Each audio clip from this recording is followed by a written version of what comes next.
నమస్కారం. ఈరోజు ఆంధ్రప్రదేశ్ ముఖ్యమంత్రి గారు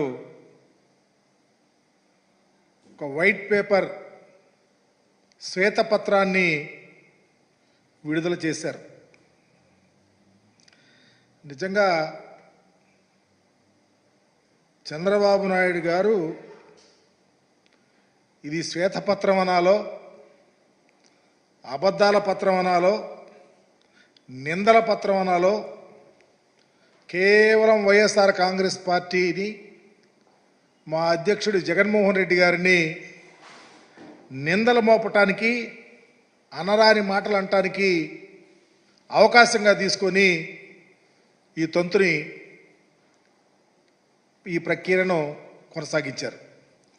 ఎంత దారుణం అంటే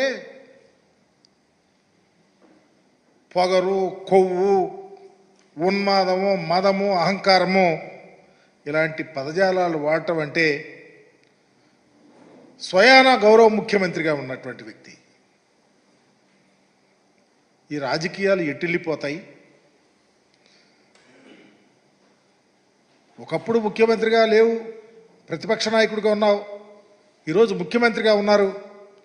మీ నోటి నుంచి ఏ అక్షరం వచ్చినా దానికి అకౌంటబిలిటీ ఉంటుందని వారు గ్రహించాలని మీకు తెలియపరుస్తా ఉన్నా. చివరికి శ్వేతపత్రం చూస్తే ఈ అవలక్షణాలన్నీ వారు మాట్లాడిన ప్రతి అంశం వారికి సంబంధించినవిగానే ఉన్నాయి. దశాబ్దాల కొద్ది దోపిడీకి పాల్పడిన వారు, మోడస్ ఆపరేటివ్లో వ్యవస్థలను చేజెక్కించుకున్న వాళ్ళు, వ్యవస్థీగత కబ్జాలు పాల్పడేటువంటి వారికి సంబంధించినవే ఈరోజు పూర్తిగా కనిపిస్తూ ఉన్నాయి. ఆయనే ఈరోజు మళ్ళీ నీతులు చెప్తా ఉన్నాడు. చూస్తూ ఉంటే చాలా నవ్వేస్తూ ఉంది. గంటల తరబడి శ్వేతపత్రాన్ని విడుదల చేస్తున్నాడు చంద్రబాబు నాయుడు గారు. చివరికి ఒక్క ఆధారం కూడా చూపలేకపోయాడు.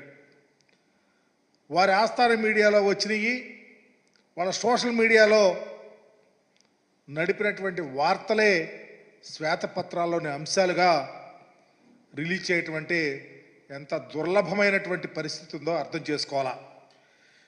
నేను చెప్పిన విషయాలు రికార్డులో లేవని, మాకెవరో చెప్పిన సమాచారం మాకు ఇస్తున్నామని, వాస్తవాలు మరి ఎగ్జిబిట్ చేయలేమని చెప్పి చివరికి మా అధికారులు కూడా కంపెల్ చేయలేకపోతున్నారని స్వయానా ముఖ్యమంత్రి గారే చెప్పటం ఈ శ్వేతపత్రాల అసలు రంగు బట్టబయలైంది. అయితే చాలా విషయాలు ఇప్పుడు సపోజ్ ఖనిజాల మీద, భూముల మీద, సహజ వనరుల మీద, గృహ నిర్మాణం మీద, ల్యాండ్ టైటిలింగ్ మీద చాలా విషయాలు డిస్కస్ చేశారు. ఉదాహరణకి దసపల్లా భూములు, విశాఖపట్నంలో దసపల్లా భూములు చంద్రబాబు నాయుడు గారి ఆస్థాన మీడియా ఆయన నిరంతరము దుష్ప్రచారం చేసి దసపల్లా భూములు ఏయో జరిగినాయి అని చెప్తా ఉన్నారు. దసపల్లా భూములు ప్రభుత్వానికి కావని కోర్టులో చెప్పినాయి, సుప్రీంకోర్టే చెప్పింది.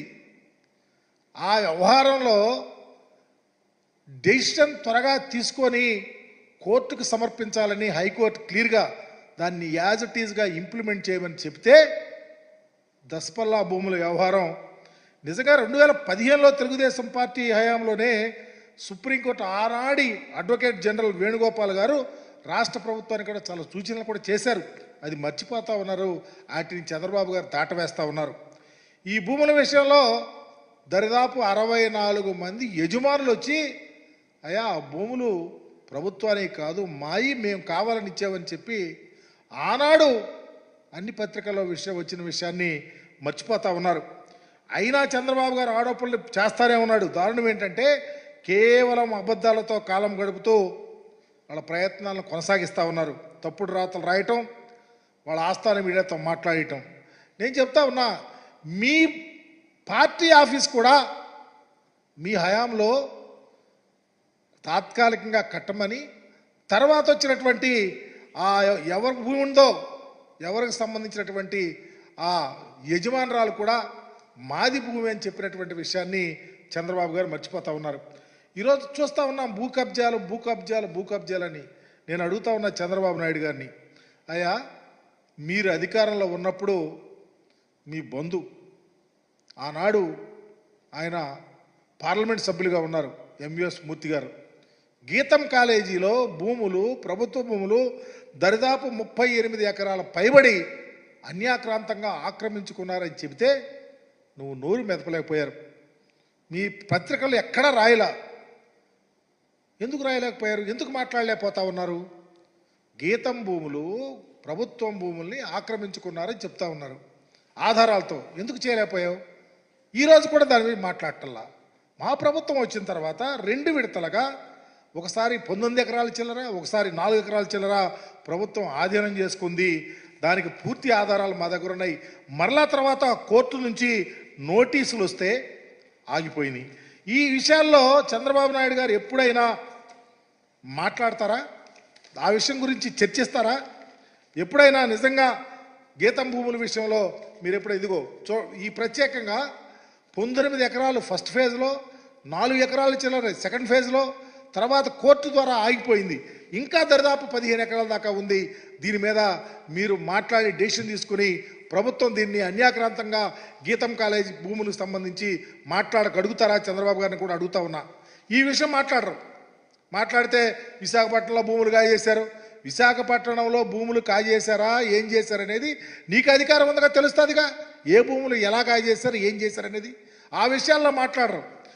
ఇలాంటి పరిస్థితుల్లో భూములకు సంబంధించి ఈరోజు నువ్వు శ్వేతపత్రం విషయంలో మేము అడుగుతున్నటువంటి విషయాలు, దస్పలా భూముల వ్యవహారాలు కానీ, లేకపోతే అన్యాక్రాంతంగా ఆక్రమించుకున్నటువంటి గీతం కాలేజీ భూముల మీద మీరు క్రిస్టల్ క్లియర్గా రాష్ట్ర ప్రభుత్వం ఏం చర్యలు చేస్తుందో చెప్పగలుగుతామని కూడా అడుగుతా ఉన్నాం. మీరు చెప్పలేరు. చెప్పకపోయిన నిందలు జగన్మోహన్ రెడ్డి గారి మీద, నిందలు వైఎస్ఆర్ కాంగ్రెస్ పార్టీ నాయకుల మీద వేయటం తప్ప చంద్రబాబు గారి ఆద్యంతం ఈరోజు క్షేత్రపత్రం చూస్తూ ఉంటే సిగ్గేస్తూ ఉంది. ఇకపోతే ఇళ్ల స్థలాలు, ఇళ్ళు కోసం మాట్లాడారు.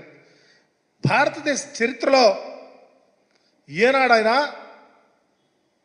ఇన్ని లక్షల ఎకరాల భూముల్ని ప్రభుత్వం ఇళ్ల స్థలాల కోసం తీసుకొని, గవర్నమెంట్ భూములు కానీ ప్రైవేటు భూములు సాధ్యమైనంత తక్కువ ధరకు కొని తీసుకోవటం కానీ, లేకపోతే ల్యాండ్ పూలింగ్ ద్వారా తీసుకోవటం కానీ దరిదాపు 28,000 ఎకరాల భూములు గవర్నమెంట్ భూమి తీసుకున్నాం.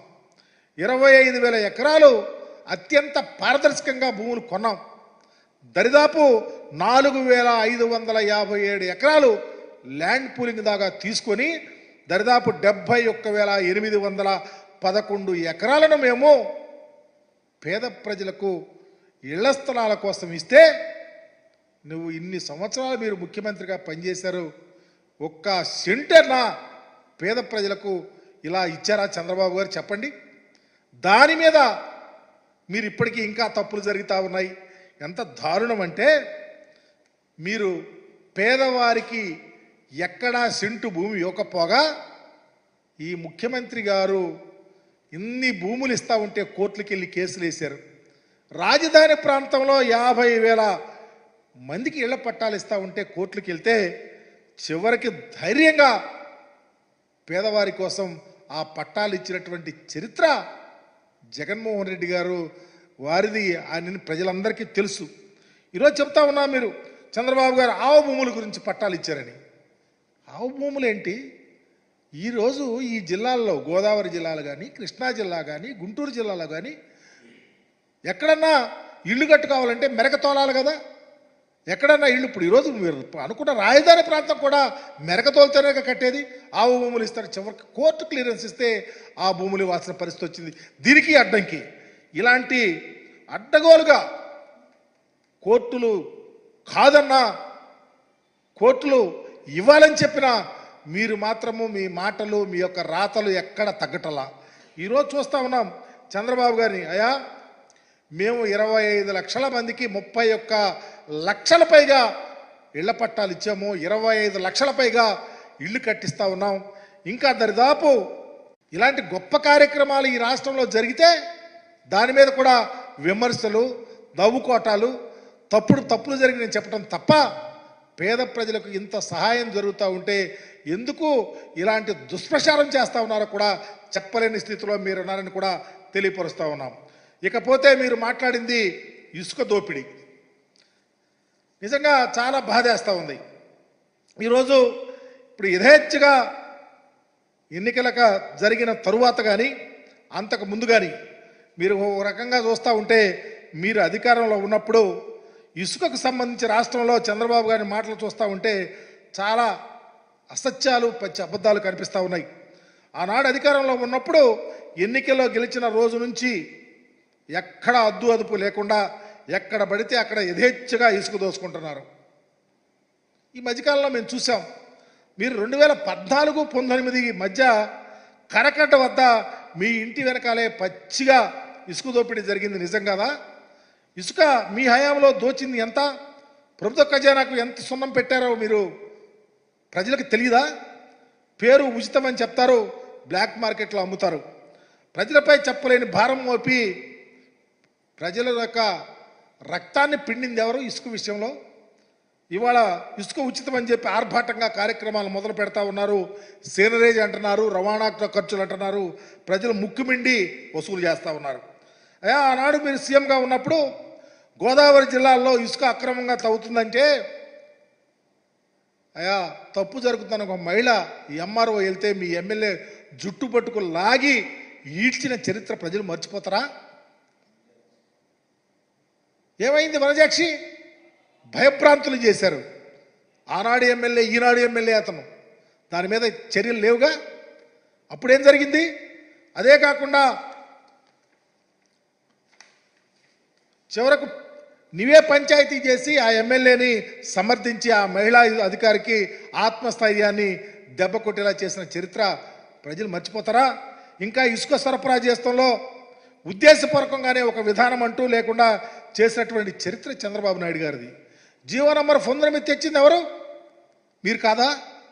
అనేక అయోమయం సృష్టించినటువంటి పరిస్థితి ఇసుక విధానంలో చంద్రబాబు గారికే చెల్లింది. దాని మీద ఏం సమాధానం చెప్తారు? ఇప్పుడు నిజంగా చూస్తూ ఉంటే వంశధార మింగేసింది ఎవరు? నాగావళి దోచుకుంది ఎవరు? గోదావరిని పిండేసింది ఎవరు? కృష్ణానది గర్భాన్ని కొల్లగొట్టింది ఎవరు? మీ హయాంలో కాదా? చంద్రబాబు గారు చివరకు చేసిన అక్రమ ఇసుక తవ్వకాలన్నీ ఎన్జిటి తీర్పు ఇచ్చిన విషయం మర్చిపోతా ఉన్నారా? ఇది ఎవరో చెరపంది కాదు కదా. రాష్ట్ర ప్రభుత్వానికి 100 కోట్ల రూపాయలు జరిమానా విధించలేదా? ఆ తీర్పులో కూడా అక్రమ తవ్వకాలపై పెట్టిన ఫోటోలు ఎక్కడవి? మీ ఇంటి వెనకాల, కరకట్ట వెనకాల. అవి గుర్తు రావట్లేదా? కేంద్ర ప్రభుత్వం సంస్థ ఆధ్వర్యంలో మా టైంలో టెండర్లు పిలిస్తే పక్కాగా కేంద్ర ప్రభుత్వం ప్లాట్ఫారం మీద టెండర్లు ఆహ్వానించాం. ఎవరైనా ఈ టెండర్లో పాల్గొనే అవకాశం కల్పించాం. అత్యంత పారదర్శకంగా టెండర్లు ప్రక్రియ చేపట్టాం. కేంద్ర సంస్థ ద్వారా టెండర్లు నిర్వహించి పర్యవేక్షణ చేశాం. జరిగింది. మా విధానం వల్ల ప్రభుత్వానికి ఏడాదికి 765 కోట్ల రూపాయలు, 5 ఏళ్లలో దరిదాపు 3,825 కోట్ల రూపాయలు వస్తే, మరి మీరు జరిపిన మీ 5 ఏళ్లలో రాష్ట్ర ప్రభుత్వానికి ఎంత డబ్బులు తెచ్చావు? ఏమై నీ డబ్బులు ఎవరి జేబులోకి వెళ్ళి చెప్పగలుగుతారా చంద్రబాబు గారు? ముఖ్యమంత్రి గారు చెప్పగలుగుతారా? వైట్ పేపర్లో చర్చించాల్సిన విషయాలు, మాట్లాడాల్సిన విషయాలు, జరిగేటువంటి అంశాలు, జరగబోయే అంశాల మీద పకడ్బందీగా చర్చించలేక దూషణలతో ఈరోజు చూస్తూ ఉన్నాం. ఏ నియోజకవర్గంలో ఎన్ని టన్నుల ఇసుక ధర లభిస్తుందో ప్రతి ఆదివారం వివిధ పత్రికల్లో, పేజీల్లో ప్రకటించినటువంటి విషయాలు మర్చిపోవద్దు. మా ప్రభుత్వ అధికారంలో ఎప్పటికప్పుడు రేటుకు మించి ఎవరైనా అమ్మినా చట్ట ప్రకారం చర్యలు తీసుకున్నాం. ఫిర్యాదుదారులకు టోల్ ఫ్రీ నెంబర్ ఇచ్చాం. దాదాపు 18,000 కేసులు పెట్టాం. 6.36 లక్షల మెట్రిక్ టన్నులు ఇసుక సీజ్ చేశాం. చాలామందికి శిక్షలు పడ్డాయి. అది పారదర్శకత అంటే. ఎప్పుడన్నా చేశారా? ఇదంతా ఎందుకు? ఎన్నికలకు ముందే మీరు ఏం చేశారు? మీరు కానీ మీ అబ్బాయి గారు కానీ వెళ్ళి వర్షాకాలం వస్తే ఇసుక నిల్వ ఉండాలని చెప్పి నిల్వ పెడితే అక్కడ వెళ్ళి సెల్ఫీలు దిగారు. నేను అడుగుతా ఉన్నా, అయ్యా ఎన్నికల్లో మీరు గెలిచారు. గెలిచిన తర్వాత ఆ రోజు మీరు మీ అబ్బాయి గారు వెళ్ళి ఇసుక నిల్వ ఉన్న ప్రాంతాలు చూపించారు. ఎన్నికలైన తర్వాత ఈ ఇసుక ఏమైపోయిందో చెప్పగలుగుతారా? దీని మీద ఎంక్వైరీ చేయగలుగుతారా? వేయలేరు. మీ వాళ్ళు అప్పలంగా మీ నాయకులు కొల్లగొట్టేశారు. ఇదే జరుగుతుంది. ఇసుక దోపిడీ వ్యవహారంలో చాలా అన్యాక్రాంతంగా అన్యాయంగా మాట్లాడుతూ ఉన్నారు. పేద ప్రజలకు ఉపయోగపడే విధంగా ఉండాలి కానీ అన్యాయాన్ని మీరు ప్రజలకు రంగరించే విధంగా చేసిన పరిస్థితిని ప్రజలు మర్చిపోలేని చెబుతా ఉన్నాం. ఇకపోతే 6వ అంశంగా ఖనిజ వనరుల గనులు. రాష్ట్రంలో గనులు లీజు అంశాల గురించి చంద్రబాబు గారు మాట్లాడారు. ఈరోజు దశాబ్దాలుగా గనులు దోచుకుని అడ్డగోలుగా సంపాదించింది మీ మనుషులు. 2016-17లో మైనర్ కానీ మేజర్ ఖనిజాల్లో దరిదాపు 1700 కోట్ల రూపాయలు వచ్చినాయి. 17-18లో 1850 కోట్లు వచ్చినాయి. మీ హయాంలో 18-19లో 1950 కోట్లు వచ్చినాయి. కానీ మా ప్రభుత్వం వచ్చినాక 2 ఏళ్ళు కోవిడ్ పోయింది. అయినా 2019-20లో 2068 కోట్ల పైబడి ఆదాయం వచ్చింది. అంటే అవినీతి ఎప్పుడు జరిగింది? దీని మీద కరెక్ట్గా ఎక్స్పర్ట్స్తో మాట్లాడించండి. మీ హయాంలో ఇన్ని కోట్లు వస్తే 2 ఏళ్ళు కరోనా వచ్చిన, అలాగే 2021లో 2790 కోట్లు వచ్చినాయి. 2021-22లో 3765 కోట్లు వచ్చినాయి. 22-23లో 4736 కోట్ల ఆదాయం వస్తే అవినీతి జరిగిందంట. దోపిడీ ఎవరి హయాంలో జరిగింది, ఎవరి వల్ల జరిగిందో చెప్పడానికి ఉదాహరణ చాలదా? మరి గత 5 ఏళ్లలో ఈ క్రింద 9 ఏళ్ళు ఎంత తిన్నారు, ఎవరు తిన్నారు, ఎవరి మనుషులు తిన్నారో కూడా చంద్రబాబు గారు సమాధానం చెప్పాలా? మేం కానీ కఠినమైన రూల్స్ తీసుకువచ్చాం. ప్రభుత్వ ఆదాయానికి గండి కొట్టే వారిపై చర్యలు తీసుకున్నాం. వారిపై పెనాల్టీ వేశాం. ఈ రాష్ట్ర చరిత్రలో గొప్ప సంస్కరణలు తీసుకొచ్చినటువంటి ముఖ్యమంత్రిగా జగన్మోహన్ రెడ్డి గారు ఉన్నారు. టన్నేజ్ ప్రాతిపదికన రాయల్టీ వసూలు చేసినటువంటి చరిత్ర మాది. ఇంత పారదర్శకంగా ఈ మైనింగ్ వ్యవహారంలో దరిదాపు చరిత్రలో లేని విధంగా 17% సిఐజిఆర్ మైనింగ్ ఆదాయం పెరిగింది. మా హయాంలో దరిదాపు ఇదివరకు 17% అయితే మీ హయాంలో మా హయాం వచ్చే వరకు 40% వరకు ఉందని చెప్తా ఉన్నాం. ఇది లెక్కలు సాక్ష్యాలతో తిరుగుతూ ఉన్నాయి. వీటి మీద చర్చించరు. మైనింగ్లో అన్యాయం జరిగింది, ఎవరో తిన్నారు, వాళ్ళు వచ్చారు, వీళ్ళు వచ్చారు. ప్రభుత్వానికి మీ హయాంలో ఇన్ని కోట్ల రూపాయలు సంవత్సరం వైదుగా వచ్చినాయి. ప్రతి సంవత్సరం ఆదాయం ఇంత. మా హయాంలో ఈ విధంగా జరిగిన లెక్కలతో చెప్తా ఉంటే ఎవరి హయాంలో అవినీతి జరిగిందో, ఎవరి హయాంలో అన్యాక్రాంతమైందో, ఎవరి హయాంలో తప్పులు జరిగినాయో శ్వేతపత్రంలో సమాధానం చెప్పలేని స్థితిలో ముఖ్యమంత్రి గారు ఉన్నారంటే ఇదెంత అన్యాయం కూడా అర్థం చేసుకోవాలా. ఇకపోతే ఎన్నికలప్పుడు ఈ రాష్ట్ర చరిత్రలో ఎంత మోసం, అన్యాయం, అఘాయిత్యం, మోసాలతో ఎన్నికలు జరిగితే మీరు చెప్పిన వాగ్దానాలు ఏమీ చేయలేకపోతా ఉన్నారు. చెయ్యకపోగా, ఇచ్చిన హామీలు నిర్వర్తించలేకపోగా అబద్ధాలు ఆడారు. ల్యాండ్ రీసర్వే టైటిలింగ్ యాక్ట్ మీద ఎంత అన్యాయం. జగన్మోహన్ రెడ్డి గారు వస్తే భూములన్నీ లాక్కొని అప్పులు తెస్తారు మీ భూముల మీద అని చెప్పారు. మోసాలు చేశారు. ల్యాండ్ టైటిలింగ్ రీసర్వే కానీ టైటిలింగ్ యాక్ట్ గురించి ఎంత అవగాహనగా మాట్లాడారో తప్పుడు మాటలు కూడా మాట్లాడారు. జగన్ గారు చేసిన ల్యాండ్ రీసర్వే, అమలు చేసిన ల్యాండ్ టైటిలింగ్ యాక్టు ఇప్పుడే కాదు, ఎప్పటికైనా ఇది చేయాలి.